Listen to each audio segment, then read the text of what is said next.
substances such as mescaline, which is the derivative of peyote, or a chemical synthesis of the same thing that is in peyote, is not a narcotic. LSD is not a narcotic.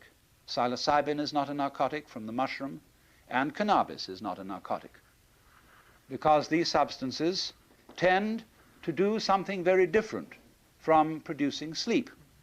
They tend instead to produce a peculiar kind of wakefulness, a sharpening rather than a dimming of consciousness. And so they must not be lumped in the same category as things which are true narcotics. And I would say it would be part of the definition of a true narcotic that is, it is also addicting, as alcohol is addicting, as the opiates are addicting, that you become dependent on them and only with great difficulty can shake them off. The same is true, of course, of tobacco. It is very difficult for a hardened smoker to drop it, and it is therefore addicting, although I doubt whether it is actually a narcotic in the sense of a sleep-inducing thing, or an insensitive, something that makes you insensitive. Now, our absurdly paranoid government agencies have never learned in 50 years how to handle these problems. Despite the lesson of prohibition, the authorities still think that the only way to deal with even dangerous narcotics is simply to suppress them,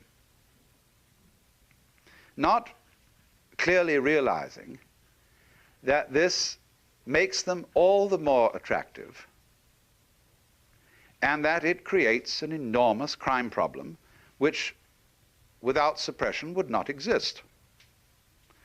Because the minute you suppress something and it becomes illegal, people know that there must be something extremely exciting about it. And it's very difficult to suppress these things. And you can suppress it a little bit. In other words, you can pick out a few fall guys and make terrible examples of them by electrocuting them or putting them in prison for an incredible number of years. But this invariably only scratches the surface, because when something wrong or illegal is really popular, there is no way of suppressing it, because all the hotels in the United States would not be sufficient to jail all the criminals involved. This has never worked.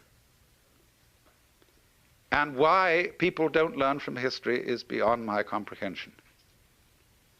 It becomes much worse as people become aware that there are an enormous number of varieties of things that will produce psychedelic effects, and that, in particular, such substances as LSD can be compressed into such small areas or volumes that their detection is virtually impossible.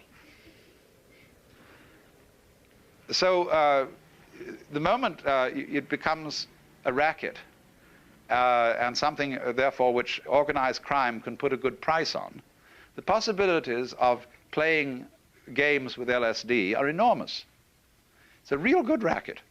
And all it will do, the suppression of it, is to encourage the proliferation of crime and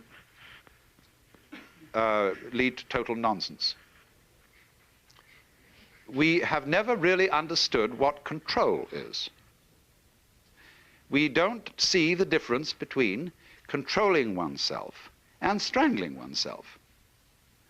In other words, a person who is a controlled automobile driver is certainly not a person who has no car or keeps his car locked in the garage. A very controlled dancer is certainly not a person who never dances. The control of things is not the suppression of them, but their use in a sensible and proper way. And this has not penetrated the consciousness of our authorities. You cannot suppress sex. You cannot suppress mankind's fascination, curiosity, for whatever motive, in other states of consciousness than the normal. These things are eternally fascinating to human beings and will always be pursued.